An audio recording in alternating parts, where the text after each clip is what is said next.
Thank you, Peter. Got to be careful, and especially this time when everybody's spending so much money around the holidays. It's 27 here. It's just down 1 degree from when we last talked. I hope you were there.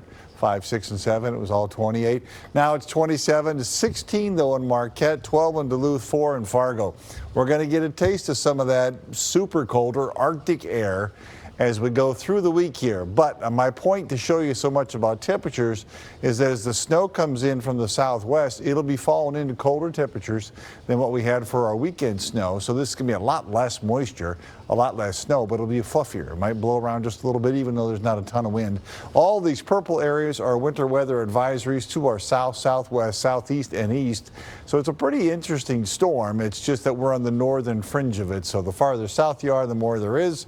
For example, at midnight here, the farther north you are, the less there is overall as we go through the night. This is done by about 7 o'clock or so in the morning, but it will leave enough moisture out there on the roads. I think you're going to have to slow down. So especially south. It's light snow here, slippier as we go along overnight tonight, and it's still slippery in the morning rush. As we go along throughout the day, we'll get some decent sunshine back in here. That's going to help with the road conditions improving. It won't help too much with the temperatures. It's going to stay on the cold side as we go along here. So north of M59 is under an inch, and those amounts taper down as you go north. So not a whole bunch at all north of I-69, but it doesn't mean you can't, again, have some slippery spots there with just a dusting of snow.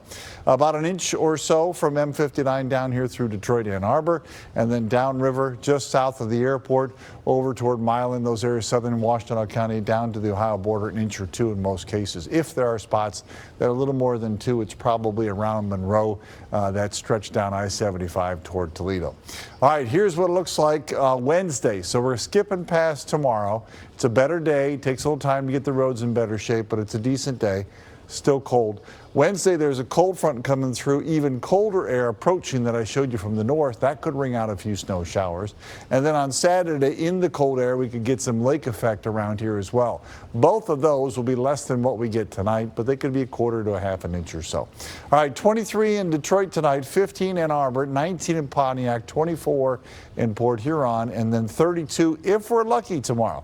It's a tough struggle to get to 32 tomorrow and Wednesday, and then only 20s for highs Thursday, Friday. We'll talk about wind chills that are below 0